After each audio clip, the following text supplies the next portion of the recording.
పార్వతీపురం మన్యం జిల్లా శ్రీ కోటదుర్గ అమ్మవారి ఆలయంలో మార్గశీర్ష మార్చ్ ఉత్సవంలో రెండో రోజు రెండో వారం పౌర్ణమి సందర్భంగా మహిళలు పెద్ద ఎత్తున అమ్మవారికి అర్చనలతో పాటు 180 కలశాలతో అష్టోత్తర శత కలశాభిషేకం శపనం సుగంధ ద్రవ్యాలతో అభిషేకం అత్యంత భాగంగా భక్తి శ్రద్ధలతోటి నిర్వహించారు।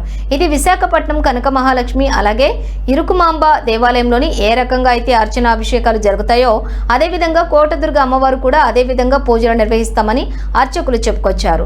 4 గురువారాలు మహాలక్ష్మి ప్రతిగా పంచామృత సుగంధ ద్రవ్యాలతోటి అభిషేకాలు అష్టోత్తర కలశాభిషేకాలు జరిపించడం ఆనవాయితీగా వస్తుందన్నారు। ఇక ఈ దేవాలయం గోశాలలో గోమాతకు ప్రత్యేక పూజలు పంచ అభిషేకం జరిపించడం జరుగుతుందని అమ్మవారి ప్రీతిగా ఈ కార్యక్రమం జరిపించబడుతుందని వెల్లడించారు।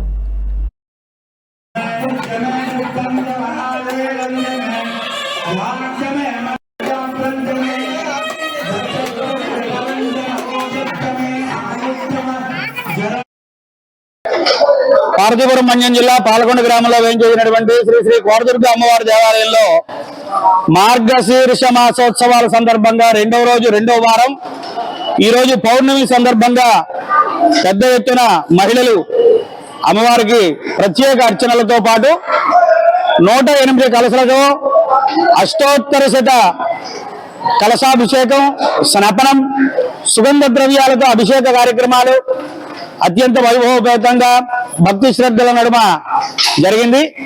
ఇది విశాఖపట్నం కనక మహాలక్ష్మి అలాగే ఇరుకుమాంబ దేవాలయంలో ఏ రకంగా అయితే అర్చన అభిషేకాలు జరుగుతాయో అదే రకంగా మన దేవాలయంలో కూడా ఈ మార్గశిర ఉత్సవాల సందర్భంగా 4 గురువారాలు మహాలక్ష్మి ప్రీతిగా పంచామృతాభిషేకం సుగంధ ద్రవ్యాలతో అష్టోత్తర శత కలశాభిషేకాలు సహస్రనామార్చన జరిపించడం ఆనవాయితీగా వస్తుంది।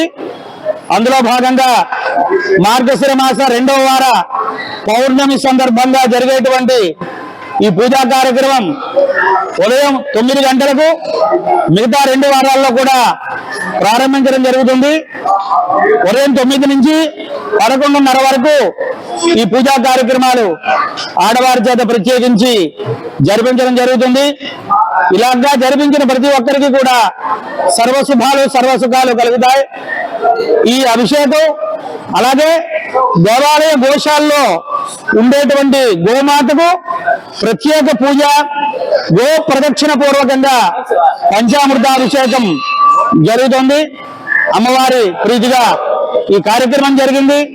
మిగతా 2 వారాలు కూడా ఈ రకంగానే జరుగుతాయి। అందరూ పాల్గొని అన్ని మాసములలో కల్లా ఉత్తమమైనటువంటి మార్గశిర మాసం అటువంటి పార్వతీపురం మన్యం జిల్లా